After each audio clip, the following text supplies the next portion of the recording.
presença de Deus, meus irmãos, ela é real neste lugar.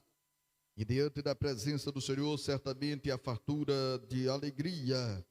Queridos e amados irmãos, vamos neste momento meditar na palavra de Deus, que é o nosso sustento, que é o nosso alimento, e o motivo primordial pelo qual nós viemos a este lugar, para assim nos alimentarmos da palavra de Deus, que é vida e que é vigor para a nossa alma.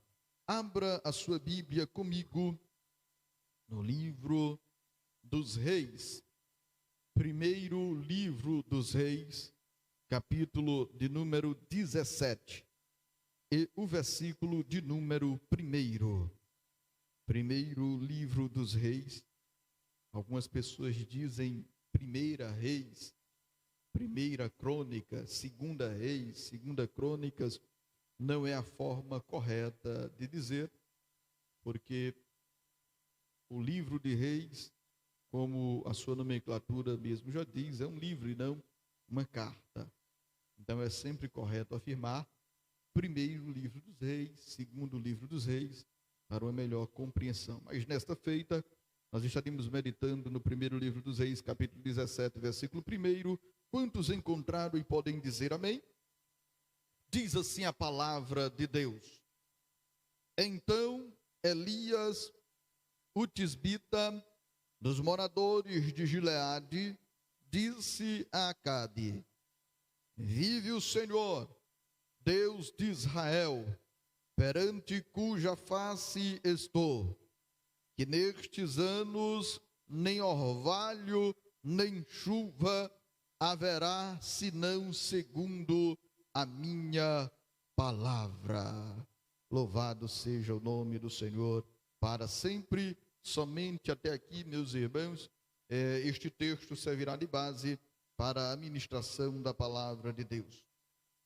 Quando nós olhamos para este relato bíblico, o nosso coração, meus irmãos, se enche de grande alegria, de grande regozijo, porquanto o nosso Deus, apesar dos momentos difíceis, Ele permanece sempre fiel.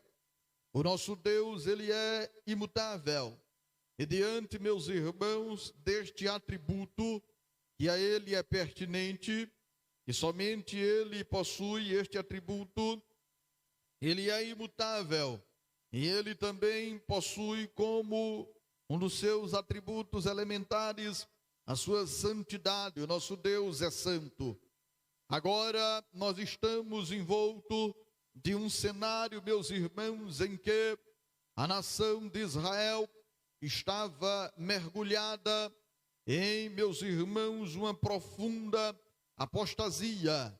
Apostasia esta que era generalizada a ponto da idolatria se tornar algo corriqueiro na vida daquele povo e na vida daquela nação.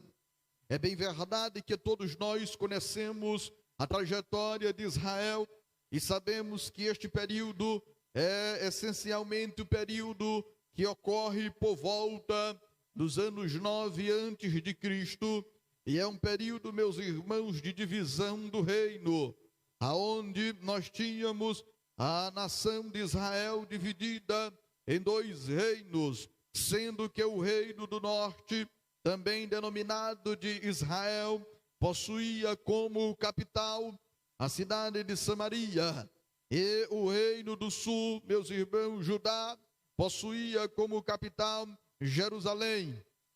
Todos nós temos um conhecimento prévio que os reis, meus irmãos, que comporam o reino de Israel, eram em sua grande maioria reis que não eram tementes a Deus. Eles se distanciavam dos caminhos do Senhor, promovendo, meus irmãos, aquilo que não agradava a Deus. E é diante deste cenário que o pai de Acabe governava também neste período. Então ele vai conceber, ele vai estimular o casamento de Acabe com uma mulher chamada Jezabel, uma mulher, meus irmãos, de origem pagã, uma mulher cujo seu povo era adorador de um Deus chamado Baal. Agora, Acabe, por conveniências, por tratados comerciais, por tratados de paz, ele se envolve com Jezabel e estabelece um casamento.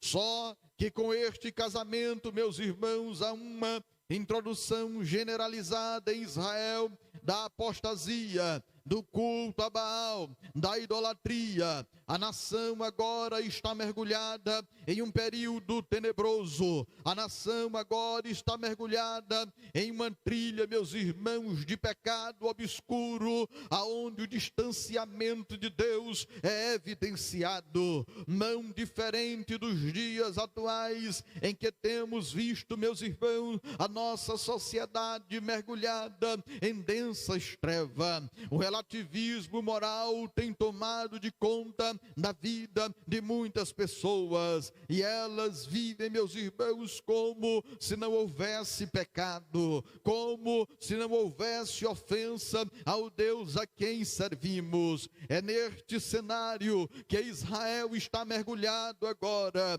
mas, meus irmãos, o que nós devemos ter em mente é que Deus sempre tem alguém para se levantar contra o sistema pecaminoso. Deus tem sempre alguém que não se conforma com este mundo. Deus tem sempre alguém que não tolera o pecado. Deus tem sempre alguém, meus irmãos, que está disposto a entregar até mesmo a sua vida para que a santidade ao Senhor seja reestabelecida. E esse é o papel da igreja nos dias atuais. Nós não devemos, meus irmãos, em hipótese alguma, tolerar, aceitar o pecado que tão de perto nos rodeia. A igreja não foi chamada, meus irmãos, para, de certa forma, viver, coabitar com o pecado, aceitar o pecado, permitir que o pecado, ele adentre as nossas portas, ele adentre ao nosso convívio e venha trazer ruína. Não, mas a igreja foi chamada para a santidade. Louvado seja o nome do Senhor. A igreja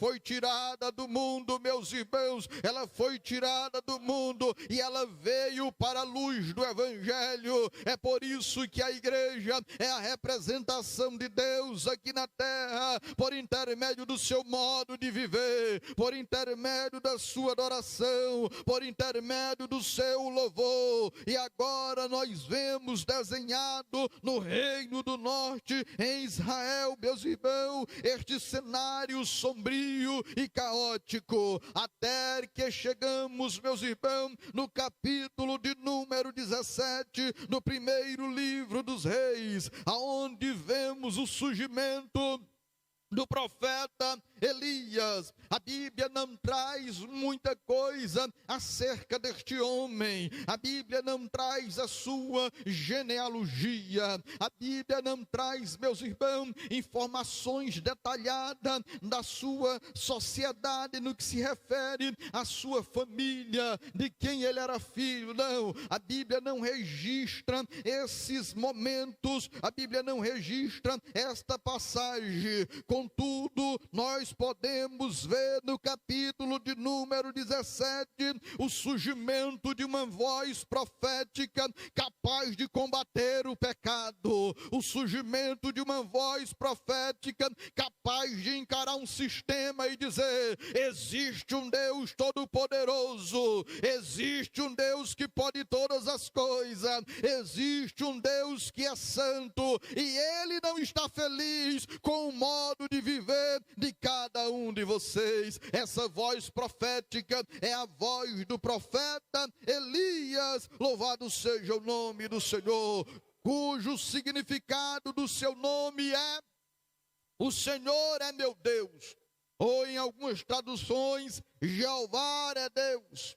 Ele foi profeta, meus irmãos, do Reino do Norte, durante o reinado de Acabe e seu filho Acasias.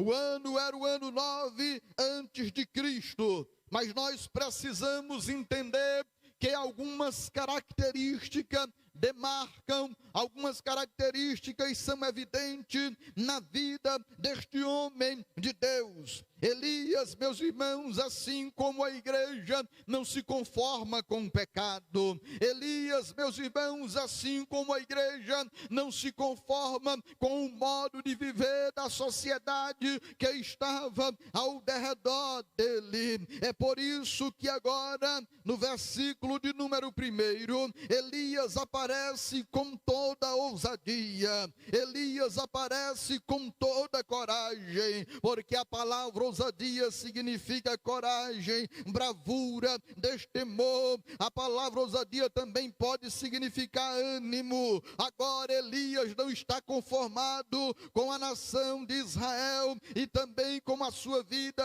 espiritual, aonde este povo estava sobrevivendo. É diante disso, meus irmãos, que Elias vai se apresentar para o rei Acabe. E Elias não vai, meus irmãos, de forma temerosa. Elias não vai de forma receosa, porque, meus irmãos, quem sabe o rei Acabe já estava acostumado com aquele tipo de profeta, que inclusive era pago por ele para profetizar somente o que era bom. Não é diferente nos dias de hoje, irmão. O que tem se levantado de profeta para profetizar somente aquilo que é bom, para profetizar somente aquilo que o povo quer ouvir, para profetizar somente aquilo que vem a trazer uma massagem para o ego. Mas Deus não nos chamou, meus irmãos, para dizer simplesmente aquilo que o povo quer ouvir. Deus nos chamou para dizer aquilo que o povo precisa ouvir. Louvado seja o nome do Senhor. E o que é que o povo precisa ouvir, pastor? O povo precisa ouvir a mensagem do Evangelho. O povo precisa ouvir a palavra de Deus que confronta o nosso eu, a palavra de Deus que confronta o nosso ego, a palavra de Deus que confronta o nosso pecado. É isso que é isso que você, é isso que nós precisamos ouvir nos dias atuais. A palavra de Deus, meus irmãos, que norteia os nossos caminhos e nos conduz para o céu de glória. Aleluia! Mas é tão especial ouvir uma profecia maravilhosa. É tão bom, pastor, ouvir uma mensagem de autoajuda. É tão bom, pastor, ouvir uma palavra que venha massagear o meu ego. Mas eu quero te dizer que além do teu ego, Deus está olhando para a tua condição espiritual. Louvado seja o nome do Senhor. Acabe estava acomodado, conformado com os profetas comprados. Profeta que só queria dizer o que ele queria ouvir. Mas agora, meus irmãos, entra em cena um homem usado por Deus. O seu nome é Elias. Ele vai diante de Acabe e diz: olha, Acabe, vive o Senhor Deus, aleluia, o Deus de Israel. Eu estou diante dele, louvado seja o nome do Senhor. E pode se preparando, Acabe, porque nestes anos nem orvalho, nem chuva haverá sobre esta terra. E tu quer saber mais, Acabe? É segundo a minha palavra. Irmãos, quando nós olhamos para este texto, nós vemos um homem ousado, um homem que possuía uma coragem, uma ousadia, não somente diante do seu semelhante, mas até mesmo diante de Deus. Elias é o único profeta, meus irmãos, que profetiza segundo a sua palavra. Geralmente os demais profetas, quando iam profetizar, diziam: assim diz o Senhor, em nome do Senhor. Mas Elias agora diante de Acabe diz: olha, Acabe, te prepara, porque vem sequidão aí, nem orvalho nem chuva vai cair, e tudo isso é segundo a minha palavra. É um desafio grande, irmão. Estamos nós preparados para confrontar o inimigo? Estamos nós preparados para levar a mensagem do Evangelho, que é como uma espada de dois gumes? Ela traz a proteção, mas ela também pode ferir. Esta palavra, meus irmãos, ela pode elevar o nosso ânimo, ela pode restaurar a nossa vida, mas ela também pode confrontar os nossos desejos. Louvado seja o nome do Senhor. Elias confronta Acabe e diz: olha, Deus tem contemplado a tua vida, Deus tem contemplado o teu reinado, o negócio está sério, Acabe, o pecado está cheirando mal diante do Senhor. Você trouxe aqui para Israel o culto a Baal, porque Acabe, irmão, não simplesmente permitia o culto a Baal, ele fazia o culto a Baal também, juntamente com a sua esposa Jezabel. O que tem de gente, irmão, adorando a outro Deus lá fora, o que tem de gente, irmão, pensando que está servindo a Deus enquanto está adorando a Baal. É necessário que um profeta se levante e venha dizer: muda o teu rumo, muda a tua história, porque Deus está contemplando as tuas ações. Aleluia! Acabe fica espantado, porque ele queria ouvir só coisa boa. Quem sabe Acabe que era, meus irmãos, daquele tipo de gente que quer ouvir: Deus vai te dar um carro, olha, eu estou vendo aqui, Deus está te entregando a chave de uma casa, olha, eu estou vendo aqui a tua conta bancária sendo abastecida, abre a mão, recebe. É isso que muita gente quer ouvir, irmão, mas quando vem a palavra de Deus que nos exorta à conversão, geralmente as pessoas não querem nem saber, e muitas vezes jogam para o outro irmão do lado, não é verdade? Mas a palavra verdadeira e fiel é essa que nós estamos a ouvir. Deus, meus irmãos, confronta os nossos erros e os nossos pecados, e Ele sempre levanta alguém para nos colocar novamente no trilho da sua palavra. A nação parece que estava desgovernada, e em função, meus irmãos, dessa crise espiritual, nem orvalho e nem chuva viria sobre a nação. Nós estamos em um período tão bom, é o período, meus irmãos, que nós denominamos, mas na realidade é verão, mas nós chamamos de inverno, é o período chuvoso, não é verdade? Mas tem gente que gosta da chuva, e é especial mesmo. Agora deixa, meus irmãos, passar aí alguns dias sem chover, que já começa a murmuração, já começa a reclamação, não é verdade? E agora Elias estava dizendo a Acabe: nem chuva e nem orvalho, segundo a minha palavra. Quando Elias diz isso, irmão, Acabe diz: rapaz, o negócio aqui é diferente, não dá para ir contra este homem. E a Bíblia diz que imediatamente Deus fala com Elias e diz: louvado seja o nome do Senhor, vai-te daqui e vira-te para o oriente, e esconde-te junto ao ribeiro de Querite, que está diante do Jordão. Louvado seja o nome do Senhor. A palavra Querite, meus irmãos, significa corte ou separação. Após esta profecia que Elias lança sobre Acabe e sobre a nação de Israel, Deus então envia ele para o ribeiro de Querite. Querite, meus irmãos, pode também significar um local de refúgio provisório. Louvado seja o nome do Senhor, porque este riacho não era, meus irmãos, um riacho permanente. Durante o inverno, durante o período da chuva, ele se enchia e se tornava, meus irmãos, em águas torrenciais.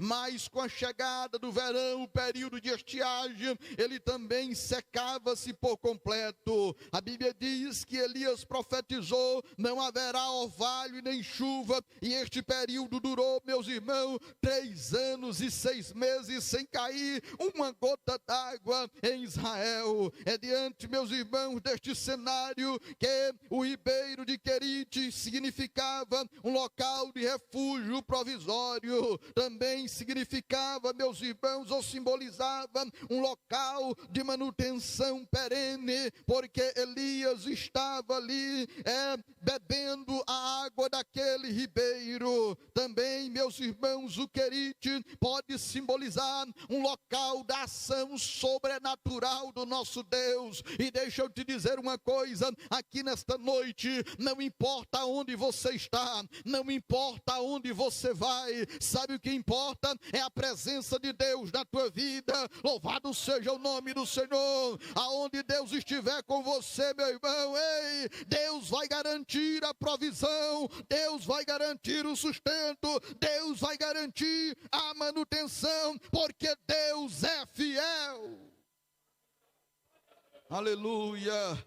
Aí tem muitas vezes, tem gente que critica, né? E até mesmo questiona, Deus não está comigo, por que que isso está acontecendo comigo, irmão? Deus está conosco em todo o tempo. Jesus falou, eu estou convosco todos os dias, até a consumação dos séculos, louvado seja o nome de Jesus. Agora observe bem, Elias está no Querite, um local de provisão, mesmo que sendo provisória. Nós poderíamos até mesmo dizer, irmão, que Elias agora vai para uma zona de conforto. Por quê? Porque ele tinha água abundante ali.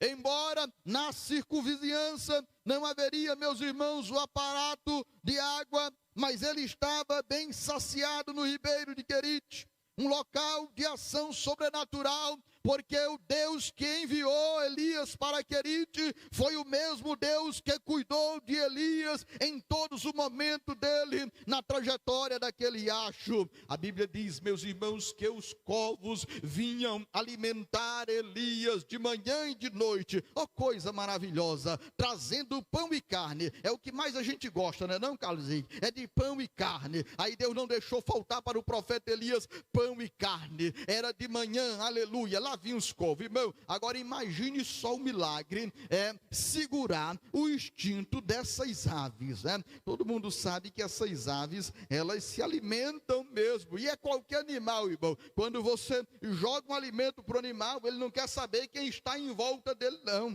é verdade? Ele se alimenta de forma feroz. As irmãs que cuidam da cozinha, muitas vezes estão ali preparando aquele guisado especial, aí de repente, irmão, aparece um gatinho, que geralmente a gente tem um gatinho de estimação, né? Aí ele fica por ali, aí passa nas pernas e dá aquele miado, irmão, aquele miado sentido, não é verdade? Comprido, e a gente fica com pena dele. Aí pega a carne e joga para ele. Tenta tirar aquele pedaço de carne ali, irmão, para você ver o que vai acontecer. Ele se arma, ele já quer azunhar você, não é verdade? Porque é o instinto de sobrevivência dele. Agora imagine essas aves, irmão, tendo que levar para o profeta de manhã e de noite pão e carne. Não é um milagre muito grande, irmão? Que elas poderiam muito bem comer esse pão. Elas poderiam muito bem comer essa carne antes de chegar lá no profeta, mas quando Deus ordena, louvado seja o nome do Senhor, tudo tem que acontecer. Quando Deus ordena, meus irmãos, até as aves têm que segurar o seu instinto para alimentar o seu profeta, porque Deus é Deus de provisão, louvado seja o nome do Senhor, e o cuidado de Deus é de manhã, é de noite, o cuidado de Deus é 24 horas por dia. É por isso que nós estamos sobrevivendo à pandemia e não faltou pão na tua casa, louvado seja o nome do Senhor. É por isso que apesar das adversidades, Deus tem colocado o pão na tua mesa, não faltou vestimenta para você, e você está na casa de Deus, adorando a Ele, glorificando a Ele, porque o nosso Deus é Deus de provisão. Elias estava muito bem acomodado, depois de uma profecia esplêndida, depois de ver o cumprimento da sua profecia, ele poderia muito bem armar uma rede em uma árvore e dizer, agora eu estou bem, aqui tem água, aqui tem pão, aqui tem carne, não é verdade? Eu não preciso fazer mais nada, porque olha, está chegando a hora do corvo trazer a minha carne e o meu pão. Ele se acomodou, ele poderia muito bem, irmão, se acomodar. O que tem de gente que se acomoda quando as circunstâncias estão boas, quando os ventos são favoráveis, aí tem gente, irmão, que vai relaxar, tem gente que vai se descuidar, tem gente que vai descansar, mas sabe o que aconteceu? A Bíblia diz que pela ausência da chuva, o ribeiro secou, o Querite secou, o local de provisão acabou. Quantas e quantas vezes, irmão, nós estamos na bonança e de repente vem uma situação e o nosso Querite seca, e a gente precisa sair da zona de conforto, não é verdade? Às vezes é um emprego que se vai, às vezes é uma enfermidade que bate a porta, E a gente às vezes não está preparado para compreender isso, mas eu quero te dizer uma coisa: Deus está no controle da tua vida, louvado seja o nome do Senhor. Com ribeiro ou sem ribeiro, Ele permanece sendo Deus. Com couvo ou sem couvo, Ele permanece sendo Deus. Com carne ou sem carne, com pão ou sem pão, Ele permanece sendo Deus da tua vida. Só quem acredita neste Deus da provisão, levante a sua mão, adore e glorifique o nome do Senhor, porque o nosso Deus é Deus de provisão. Aleluia! Às vezes acontece na nossa vida, irmão, nós pensamos que está tudo bem, eu tenho água, eu tenho pão, eu tenho carne, está tudo tranquilo, mas às vezes há uma adversidade, e a adversidade ocasionada aqui foi pela palavra dele mesmo. Ele não profetizou segundo a palavra dele? Olha, Acabe, segundo a minha palavra não vai chover. Irmão, às vezes nós mesmos, com as nossas palavras, com as nossas ações, dizemos ou fazemos algo que poderá trazer prejuízo para nós lá no futuro. É por isso que o crente precisa vigiar as suas palavras. É por isso que ele precisa vigiar as suas ações, as suas atitudes. Às vezes a gente faz uma coisinha aqui, não, isso aqui não vai dar em nada não. Isso aqui a gente vai conseguir superar. E lá na frente, irmão, vem o momento da adversidade. Elias agora estava experimentando da sua própria palavra, que ele diz, não vai chover. E porque não choveu, Deus honrou a palavra dele, Deus honrou a sua própria palavra, agora o ribeiro seca. E quando o ribeiro seca, o que a gente pode fazer? Elias poderia voltar para Acabe e dizer, Acabe, rapaz, eu estava brincando, vamos orar aqui para chover de novo. Meus irmãos, ouça só o conselho de Deus para mim e para você nessa noite. Quando o teu ribeiro secar, sabe o que é que você deve fazer? O que eu devo fazer? Aguardar a orientação do nosso Deus, louvado seja o nome do Senhor, e seguir em frente, louvado seja o nome de Jesus. Quando o ribeiro secou, meus irmãos, porque não havia chuva, versículo de número 8 diz, então veio a palavra do Senhor dizendo, oh, que coisa maravilhosa, agora aqui não é mais a palavra do Elias, agora aqui é a palavra do Senhor. Que maravilha. Levanta-te e vai a Sarepta, porque lá tenho e habita ali, porque ordenei ali uma mulher viúva que te sustente. Eita, Deus maravilhoso. Agora é a palavra de Deus, irmãos, que vai imperar na vida de Elias. O ribeiro secou, Senhor, o ribeiro secou e os corvos não vieram mais não. Se eles viessem aqui, era capaz até de eu fazer um guisado dele, mas não veio mais nada aqui. Não é verdade, Senhor? Pois agora fala o seguinte, te levanta e vai para Sarepta, porque lá tem uma mulher, eu já ordenei ela para te sustentar. Oh, irmão, aí Elias encheu o coração de alegria e diz, rapaz, Deus é bom mesmo, ó. Os corvos me alimentaram e agora tem uma viúva que vai me sustentar. Essa viúva certamente deve ser uma viúva abastecida. Ela tem muito dinheiro. Elias foi maquinando isso, irmão, na sua mente. Mas diz as Sagradas Escrituras que ele se levantou e foi a Sarepta. E quando ele chega à porta da cidade, quem estava lá? Uma viúva, apanhando lenha. E Elias olha para ela e diz assim, mulher, eu estou com sede.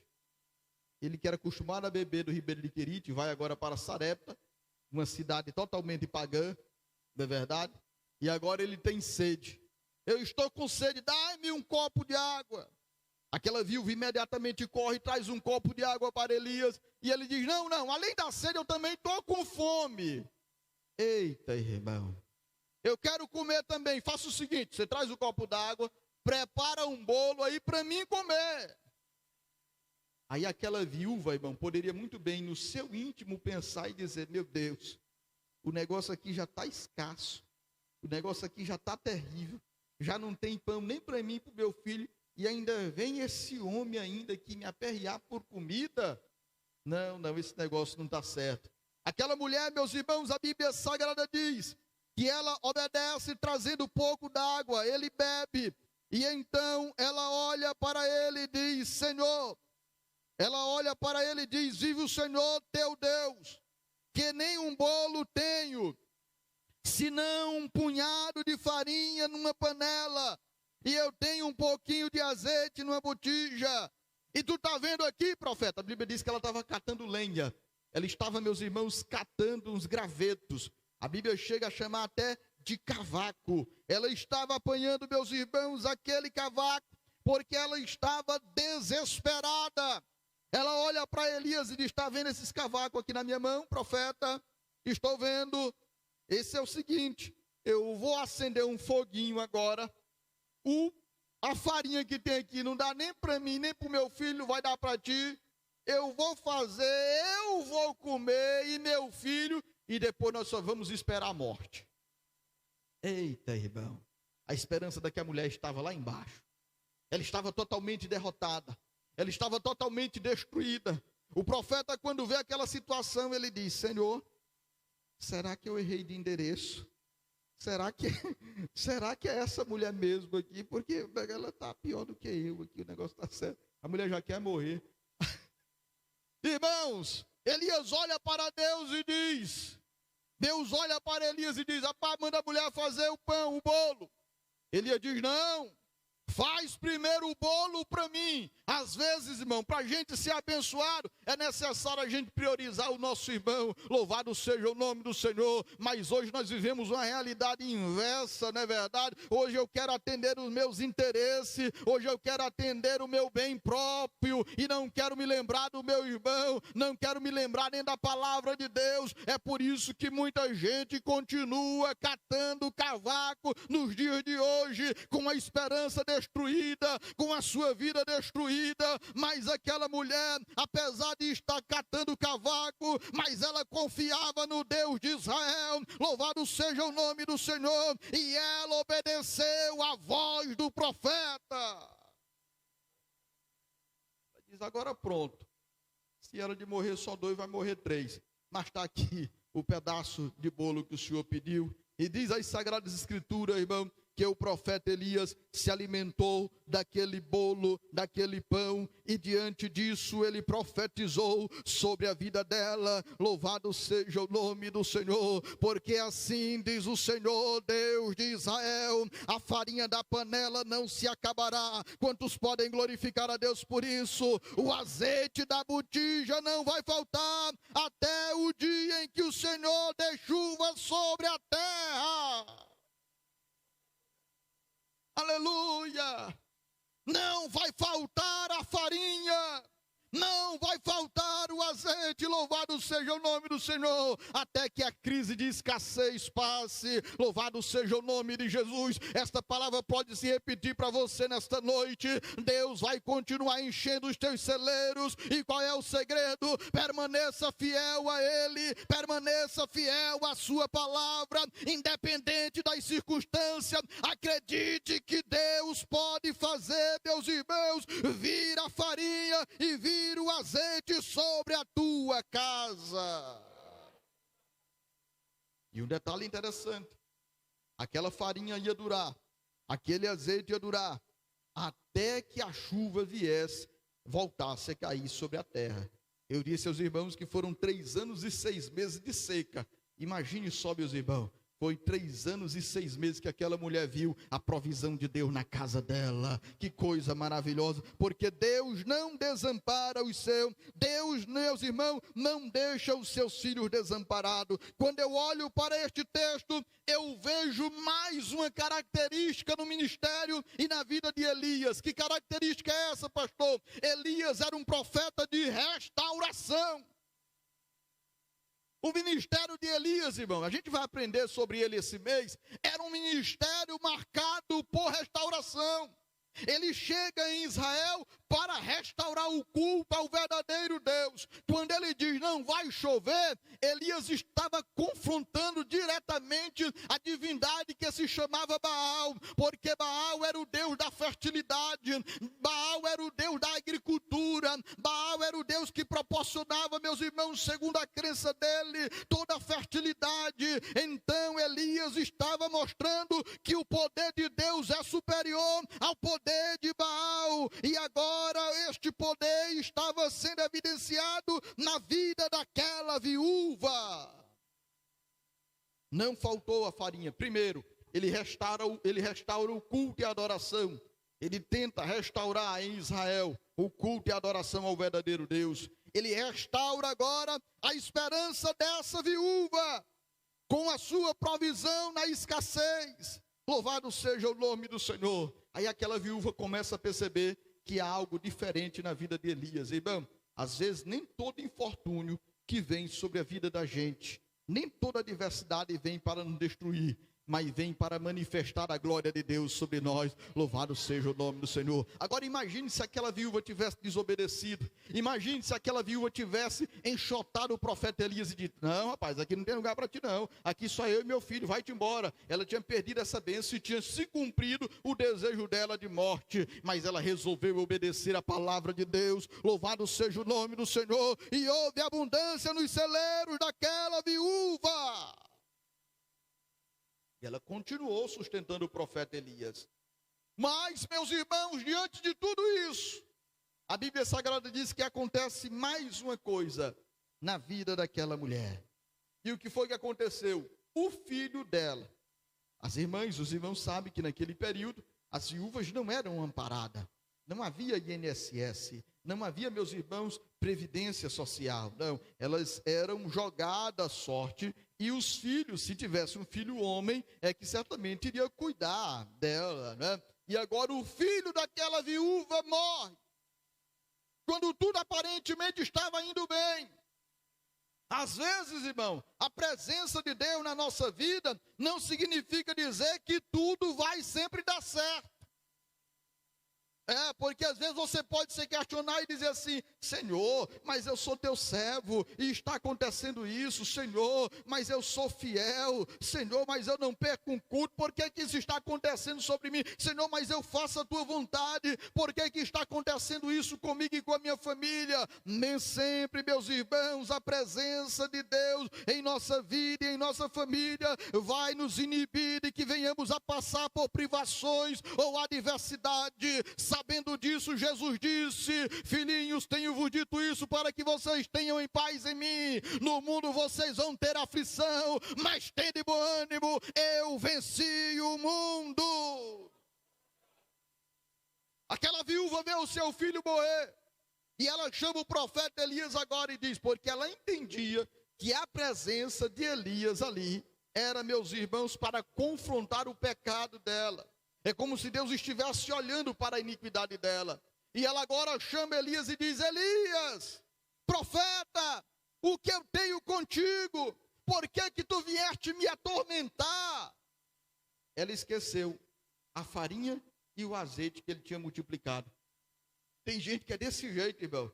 Deus tem abençoado ele com toda sorte de bênção, não é verdade? Deus cuidou dele durante a pandemia todinha, livrou ele de todo mal, livrou ele, meus irmãos, de tudo aquilo que iria lhe causar dor. E agora, porque acontece um infortúnio na vida dele, ele já quer desistir, ele já quer culpar a Deus, ele já quer, meus irmãos, desistir da caminhada e dizer: não vou ser crente mais não, para ser crente desse jeito, só para sofrer. Esquece tudo que Deus fez na vida dele até hoje.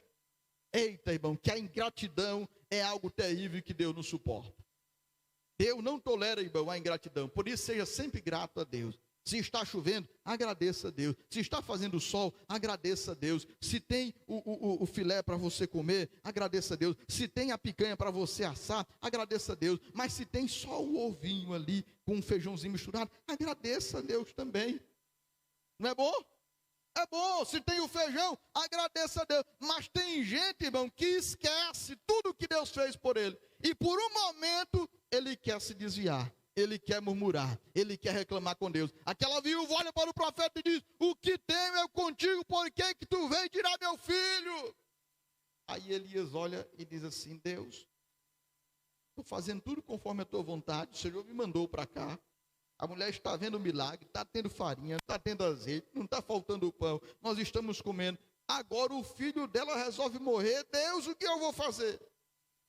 Aí Deus orienta, porque no momento de escassez, irmão, Ei, no momento de escassez, no momento de tribulação, corra para o Senhor, louvado seja o nome de Jesus. Ele tem a solução para você, Ele tem a orientação verdadeira. Mas tem gente que no momento da aflição, corre para o melhor amigo, que às vezes tem outro melhor amigo, que acaba espalhando o teu problema e toda a tua dificuldade. E tem gente, irmão, que às vezes quer ouvir o nosso problema só para rir da gente. Você sabia disso? Mas eu quero te dizer uma coisa: Deus cuida dos seus filhos, louvado seja o nome do Senhor, e Ele é a pessoa mais indicada para você contar os teus problemas e as tuas dificuldades.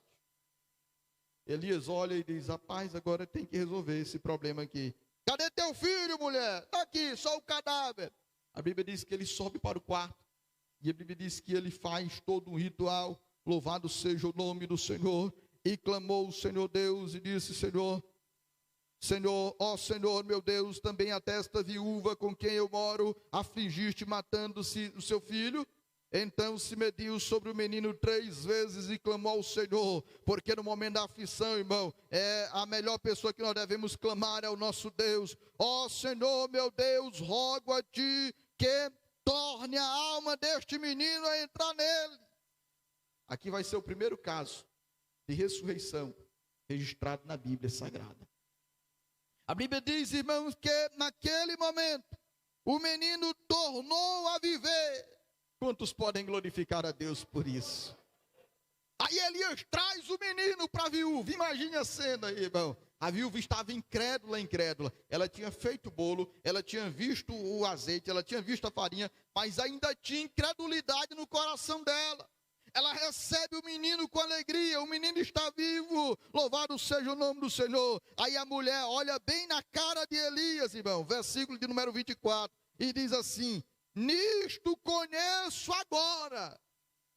Rapaz, quer dizer que só agora, depois que o filho dela ressuscitou, é que ela veio reconhecer: nisto conheço agora que tu és homem de Deus. Até então, ela estava meio duvidando ainda, né? Não era nada. Tu és homem de Deus, e a palavra do Senhor é na tua boca verdade. Louvado seja o nome do Senhor. Eita, viuvinha incrédula. Ela tinha visto o milagre. Ela tinha visto, irmão, a provisão de Deus na vida dela. Mas foi necessário o filho dela morrer e ressuscitar para ela acreditar que Deus usava o profeta Elias. Quantas vezes, irmão, a gente não faz a mesma coisa que essa viúva? Espera uma coisa pior acontecer para acreditar que Deus está conosco. Mas Deus está sempre conosco, louvado seja o nome do Senhor. Nas grandes e nas pequenas conquistas, Deus está conosco. Nas grandes provações e nas pequenas provações, Deus está conosco. A palavra dele é fiel, a palavra dele é verdade. Louvado seja o nome do Senhor. Aquela mulher passou agora a ver a veracidade do milagre na sua vida, pela restauração da vida do seu filho. E aqui, meus irmãos, nós vemos a terceira restauração. A restauração da vida, porque o profeta de Deus, aleluia, ele é para restaurar o culto ao Senhor. O profeta de Deus, irmãos, é para restaurar a esperança de alguém que está desanimado. O profeta de Deus é para trazer vida a quem já está morto. Louvado seja o nome do Senhor. Mas não é por ele mesmo, não, é pela palavra de Deus. A palavra de Deus vai nos instruir a apresentar ao Senhor um culto verdadeiro e racional. A palavra de Deus vai renovar a nossa esperança. Eu não sei como você veio aqui a este lugar. Quem sabe você veio desanimado, quem sabe você veio desesperançado, mas nesta noite o Deus de esperança está aqui. Louvado seja o nome do Senhor, e ele renova a tua esperança, aleluia. Nesta noite não sei como você veio aqui, quem sabe o teu sonho, o teu projeto havia até mesmo morrido, mas o Senhor, aleluia, é capaz de ressuscitar, se tão somente você acreditar na sua palavra. Elias foi ousado. 3 restaurações: culto a Deus, a esperança da viúva e a restauração da vida naquela viúva, a vida do filho daquela viúva. Ele trouxe alegria novamente à casa daquela mulher, e foi algo maravilhoso. E quantos podem glorificar a Deus por isso? Aleluia. Nós vamos continuar essa história na próxima quarta-feira. Não perca, meus irmãos, o próximo culto de quarta-feira. Nós vamos continuar meditando nesta palavra, meditando na vida do profeta Elias. E nós vamos falar sobre o seu enfrentamento com os profetas de Baal. É uma história maravilhosa. Nós vamos culminar a história dele aqui, lá no finalzinho do mês, quando ele já vai subindo para o céu. Oh, coisa maravilhosa, né? Porque aí já vamos finalizar, e aí no domingo seguinte, eu já vou fazer o culto administrativo, e vai ter tudo a ver com a palavra que Deus tem a transmitir para os nossos corações. Quanto compreender a palavra de Deus nessa noite, pode dizer amém? Então, ainda que as coisas pareçam ir de mal a pior na tua vida, acredite, Deus tem o controle de todas as coisas. Louvado seja o nome do Senhor. E Ele vai sustentar você até que o período de escassez passe, até que a estiagem passe, e até que venha chuva para que você possa plantar e possa colher. Ainda bem que essa palavra aqui, irmão, ela também nos leva a crer que aquela viúva não ficou acomodada. Até porque a palavra diz que era até que viesse a chover, não era para a vida inteira. Diferente lá do azeite de Eliseu, era para a mulher viver do resto. Essa aqui não, já tinha um prazo determinado. Ela tinha que se virar depois. Porque tem gente que espera a bênção de Deus, irmão, e quando vem ele pensa que aquilo ali é a única. E ele fica de braço cruzado, ó, só esperando vir.